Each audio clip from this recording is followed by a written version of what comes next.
लोहारा शहरासह परिसरात गारपीट पाऊस, शेतकऱ्यांची धावपळ। लोहारा शहरासह परिसरात मंगळवारी सायंकाळच्या सुमारास अवकाळी पावसाने अचानक हजेरी लावत जोरदार गारपीट केली। विजेच्या कडकडाटासह सुसाट वाऱ्यांनी थैमान घातल्याने काही काळ परिसर अक्षरशः जलमय झाला। या पावसामुळे उकाड्यापासून नागरिकांना तात्पुरता दिलासा मिळाला असला तरी शेतकऱ्यांसाठी ही परिस्थिती चिंताजनक ठरली आहे। अचानक झालेल्या हवामान बदलामुळे शेतकऱ्यांची मोठी धावपळ उडाली। गारपिटीसह कोसळलेल्या पावसामुळे शेतातील उभ्या पिकांवर मोठा परिणाम झाला आहे।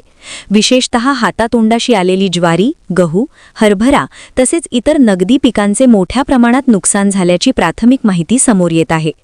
आधीच आर्थिक अडचणीत सापडलेल्या शेतकऱ्यांवर या अवकाळी पावसामुळे दुहेरी संकट ओढावले असून गारपिटीमुळे पिकांचे नुकसान झाल्याने शेतकरी धास्तावला आहे।